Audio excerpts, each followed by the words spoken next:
प्रश्न पूछता है उसको भी पवित्र करता है, उसने अच्छा क्वेश्चन पूछा, जो इसका उत्तर देगा उसको भी पवित्र करता है, वो कृष्ण के बारे में बोलेगा। और बहुत से लोग क्या है चुपचाप बैठे रहते हैं, सोचते हैं आप पूछेंगे तो कहेंगे यार इतना मूर्ख हो क्या, मुझे नहीं आता इसलिए प्रश्न ही नहीं पूछूंगा। तो उसको भी पवित्र करता है, क्या है कि उसने प्रश्न नहीं पूछा लेकिन क्या है वो सुनेगा तो है ही ना, उत्तर तो सबके लिए है। तो इसलिए तीनों लोगों का कल्याण होता है ना। तो ये जगह ऐसे जो है 3 बार जो है ना वो प्रश्न उत्तर का गुणगान किया गया है, ऐसे प्रश्नों का गुणगान किया गया है जो कि भगवान से संबंधित है। तो यहाँ पर भगवान उत्तर देंगे, है ना। तो क्या बता रहे हैं, भगवान कर्म भक्ति तथा योग और शुद्ध भक्ति की व्याख्या करते हैं, इस अध्याय में करेंगे। शिव भागवत में कहा गया है परम सत्य ब्रह्म परमात्मा तथा भगवान के से जाना जाता है। अब ये प्रश्न क्यों पूछा गया? एक्चुअली जो ब्रह्म है ना, ब्रह्म के 2 अर्थ होते हैं। ब्रह्म का अर्थ आत्मा भी होता है, ब्रह्म का अर्थ परमात्मा भी होता है। तो अर्जुन ये पूछना चाह रहे थे कि कौन सा अर्थ आप कहना चाह रहे थे। आपने ब्रह्म का जिक्र किया है 7वें अध्याय में, कहा किया है 7वें अध्याय में आपने ब्रह्म के बारे में बोला है, लेकिन आप कौन से ब्रह्म के बारे में बोले ये हमें समझ नहीं आया। अब आत्मा के बारे में बोले परमात्मा, क्योंकि संस्कृत में एक ही शब्द के कई अर्थ होते हैं, संस्कृत में एक ही शब्द के कई अर्थ होते हैं। आपने कौन सा अर्थ के बारे में बोला है ये मुझे समझ नहीं आया, ये मुझे क्लियर नहीं हुआ है। ये मुझे बताओ आप ब्रह्म का मतलब क्या कहना चाह रहे हो? ब्रह्म का मतलब भगवान कहना चाह रहे हो या आत्मा कहना चाह रहे हो? ये मुझे समझ में नहीं आया। दूसरा पूछा क्वेश्चन क्या, तो आगे हम पढ़ते हैं आगे। श्रीमद् भागवत में कहा गया परम सत्य, तो यहाँ जो है तो ब्रह्म को क्या है परम सत्य बताया गया भागवत। ब्रह्म और परमात्मा और भगवान के नाम से जाना जाता है, यानी ब्रह्म ही को क्या क्या बोला जाता है, परम सत्य बोला जाता है, ब्रह्म भी बोला जाता है और परमात्मा भी बोला जाता है और भगवान भी बोला जाता है। ये तीनों नाम से ब्रह्म से ही जाना जाता है।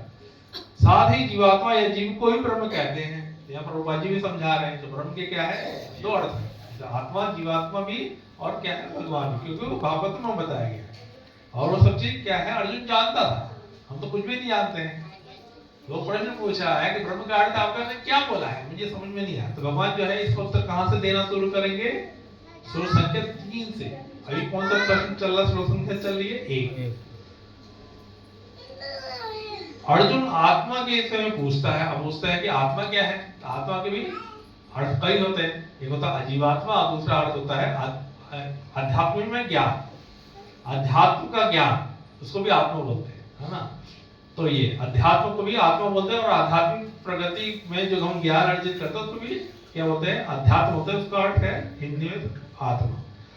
तो अर्जुन आत्मा के विषय में पूछता है जिससे शरीर आत्मा तथा मन का बोध होता है। वैदिक कोश के अनुसार, वैदिक कोश मतलब संस्कृत शब्द के कई अर्थ होते हैं, तो वही बता रहे हैं। वैदिक कोश के अनुसार आत्मा का अर्थ मन, आत्मा, शरीर तथा इंद्रिया भी होता है। प्रभुपाद जी क्या बता रहे हैं, आत्मा के क्या क्या अर्थ होते हैं, मन भी होता है, आत्मा भी होता है, शरीर भी होता है, इंद्रिया भी होता है। ये आत्मा शब्द के कहां पर है, ये वैदिक कोश में, यानी कि जो डिक्शनरी होती है ना संस्कृत शब्द की, डिक्शनरी में ये अर्थ होते हैं। तो कौन सा वाला अर्थ है ये अर्जुन जानना चाहता है। अर्जुन ने परमेश्वर को पुरुषोत्तम या परम पुरुष कहकर संबोधित किया है ना। पुरुषोत्तम में बोला ना, जिसका अर्थ ये होता है कि वे सारे प्रश्न अपने मित्र से नहीं अपितु परम पुरुष से उन्हें परम प्रमाण पूछ रहा है, जो कि निश्चित उत्तर दे सकते हैं। पुरुषोत्तम क्यों बोला कि आप ही इसका उत्तर दे सकते हो और कोई नहीं देने वाला, है ना। आप दे दो गुरु जी, आप इसका उत्तर दे दो, जो बोला है तो अर्जुन ने क्वेश्चन पूछा नहीं ना, तो इसीलिए पुरुषोत्तम बोला गया। किसको बोला गया, भगवान को बोला गया। तो ये जो है क्वेश्चन जो 7वें अध्याय में ये है ना, ये उत्तर था। जो जरा तथा मृत्यु से मुक्ति पाने के यत्नशील रहते हैं वे बुद्धिमान व्यक्ति मेरी भक्ति की शरण ग्रहण करते हैं, वे वास्तव में ब्रह्म हैं, क्योंकि वे दिव्य कर्मों के विषय में पूरी तरह जानते हैं। ये बोला गया था ना ब्रह्म, ये 7वें अध्याय का उत्तर है। यहाँ पर उनका क्वेश्चन आया, जो मुझे परमेश्वर को मेरी पूर्ण चेतना में रहकर मुझे जगत का देवता, तो यहाँ पर आया है आदिदेव। तो ये क्वेश्चन आया, देवता जानते हैं, तो देवता का क्या अर्थ है, वो क्वेश्चन पूछा। तो देवताओं का तथा समस्त यज्ञ विधियों का, तो यज्ञ क्या है, ये भी क्वेश्चन आया है। अगला दूसरा क्वेश्चन में आया है यज्ञ क्या होता है ना। यज्ञ विधियों का नियमक जानते हैं वे, अपनी मृत्यु के समय मुझे भगवान को जान और समझ सकते हैं। तो अगला क्वेश्चन ये भी आएगा कि मृत्यु के समय आपको कैसे लोग प्राप्त करेंगे। तो ये यहां से ही क्वेश्चन उत्पन्न हो रहा है, जो कि 7वें अध्याय का ये 2 श्लोक है लास्ट के, जो कि हमने जिक्र किया है ना। तो इस तरह से चर्चा हुई है। तभी हम थोड़ा सा इसी श्लोक में जो है ना चर्चा हुई है आत्मा के ऊपर, ब्रह्म के ऊपर। तो ब्रह्म का अर्थ क्या होता है? 2 अर्थ होते हैं। तो इसी में हम आज का चर्चा करेंगे ब्रह्म के ऊपर। एक का अर्थ होता है आत्मा, एक होता है भगवान, है ना। तो आत्मा के विषय में भगवान ने कहा बताया, कौन से अध्याय में बताया, किसी को मालूम है? माताओं को बताइए। आत्मा के विषय में भगवान ने गीता में कौन से अध्याय में चर्चा की है? दूसरे अध्याय। Very good, very good. तो भगवान ने श्लोक संख्या 11 से लेकर श्लोक संख्या 30 तक आत्मा का ज्ञान दिया। और ये जो ज्ञान है ना, बाइबल में और कुरान में भी इतना अच्छा ज्ञान है वहां पर। जैसे आत्मा को वहां क्या बोला गया? रूह बोला गया है। कुरान में क्या बोला गया है? रूह। और बाइबल में क्या बोला गया है? सोल। तो उसमें भी है जिक्र, लेकिन इतना सुंदर, इतना विशद व्याख्या जो है आत्मा के बारे में भगवत गीता में जैसे दिया गया वैसे कहीं नहीं। तो ये बताया कि आत्मा के ज्ञान भगवान ने दिया, है ना। और कैसे उत्तर दिया कि हे वो क्या है, अर्जुन जो है युद्ध नहीं करना चाह रहा था। भगवान ने कैसे बोला, उत्तर दिया, आत्मा के ज्ञान दिया। क्या दिया? आत्मा को, है ना, आत्मा में नैनम छिन्दस्ते शस्त्राणि नैनम दहति पावका न चेन कलेद्यापो न शोषति न मारुता, है ना। याद है किसी को श्लोक ये वाला? हे अर्जुन, इस आत्मा को, ये जो तुम्हारा भीष्म पितामह है ना, तुम डरो मत, रो मत। इस आत्मा को तुम शस्त्र चलाना आता है ना, तो उसी का उत्तर दे रहे, उन्हीं की भाषा में। तुम्हारा ये शस्त्र ना, नैनम छिन्दस्ते शस्त्राणि, तुम्हारा ये जो शस्त्र है वो क्या है? भीष्म पितामह को मार नहीं पाएगा, अनन धरती पावका, नहीं उसे डुबोया जा सकता है। तो उत्तर दे रहे हैं, तो तुम युद्ध करो। और क्या बताया भगवान ने? क्या बताया?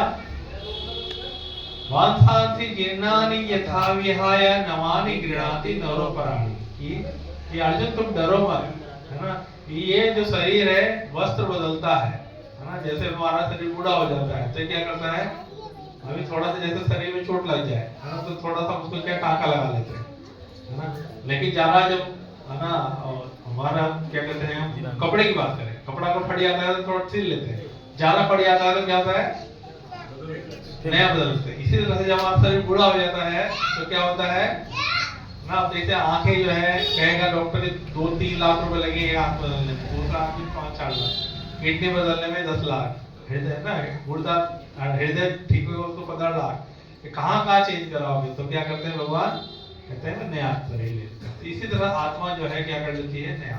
ये आत्म ज्ञान दिया भगवान ने अर्जुन को, तुम डरो मत, है ना, युद्ध करो, अपना कर्तव्य का पालन करो, है ना। तो जैसे मोबाइल अगर टूट जाता है तो क्या करते हैं, उसको सिम निकाल करके नया मोबाइल में डाल लेते हैं। तो वैसे ही वही मोबाइल चलते लगता है, ऐसे ही जो है सिम चेंज हो जाता है। तो इस तरह से, है ना, आत्मा का ज्ञान दिया भगवान ने। जन्म होता है, उसका वृद्धि होता है, स्थिर होता है, और उसका उत्पादन करता है बच्चों का, और जो बूढ़ा होता है वो मृत्यु को प्राप्त होता है। इस तरह आत्मा का उन्होंने विशुद्ध व्याख्या करी। आत्मा अविनाशी है, शरीर बदलता है, व्यक्तिगत है, शाश्वत है, ज्ञान और आनंद से भरा हुआ है, हृदय में रहता है आत्मा।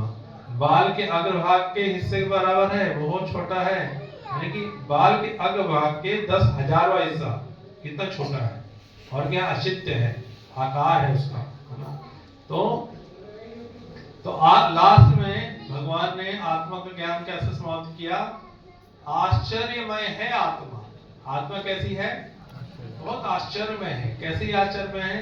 एक छोटी सी आत्मा होती है, वो क्या है, पेड़ के शरीर भी लेती है, बीच में डालते हैं और क्या होता है, इतना विशाल शरीर ले लेता है। वही आत्मा है ना, इतना विशाल। देखो आत्मा कितनी छोटी है लेकिन शरीर क्या है, इतना विशाल है ना।